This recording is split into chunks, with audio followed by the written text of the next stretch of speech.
Hello guys, so let's talk about Martin Romualdez. Pag-usapan natin ang kanilang pag-aakusa at paggigiit at pangdadawit kay Martin Romualdez.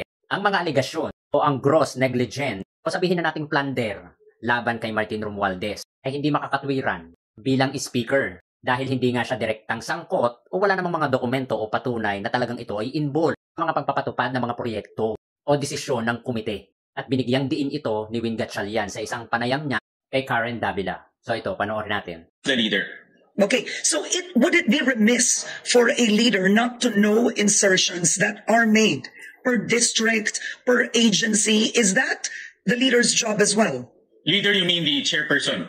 No, not the chairperson, beyond the chairperson.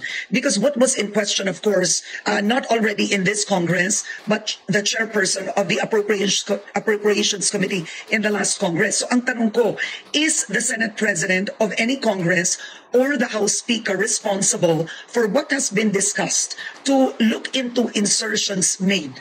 Karen, I can only speak for the Senate because this is where I became the vice chairman of the Finance Committee. When I was a congressman, I never became the vice chairman there, or let alone became any participant in the higher level budget process in the House. But in the Senate, the chairman, in general, this is in all committees, the chairman is given a lot of leeway and discretion to decide on matters related to the committee and also to the committee report, including the Finance Committee. So traditionally here in the Senate, the chairman is given a lot of trust, tiwala. And the Senate President also gives a lot of trust to the chairman to decide on matters. It's up to the chairman to consult the body as well consult the leaders. Like in my case, I always consult the Senate President on very critical matters, like for example, on program funds. I always consult Senate President Tito Soto on his opinion on these matters. But in terms of the details, ang daming detalye, we're talking about 4 volumes, 400 each. It's really the chairman that has the eyes on all of those details.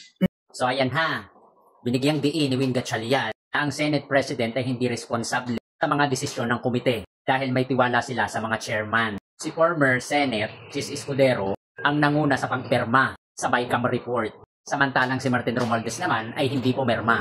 Tapos ang sisi kay Martin Romualdez, parang ang layo naman. Hindi nga niya pinakailaman yun o pinanghimasukan. Ang korupsyon ay nangyari sa pagpapatupad na hawak ng mga executive, agency at kontraktor, hindi na legislative leadership. Kung papakinggan at iintindihin natin yung binigyang diin ni Win Gatchalian na hindi si Martin Romualdez ang may pananagutan dito at hindi rin siya ang dapat sisihin dito. Kaya guys, hindi basihan ang bintang, ang pinagbabasihan, yung ebidensya.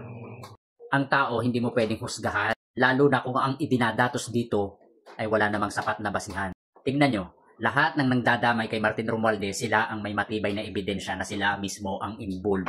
Kaya people, hoy, doon lang tayo sa totoo.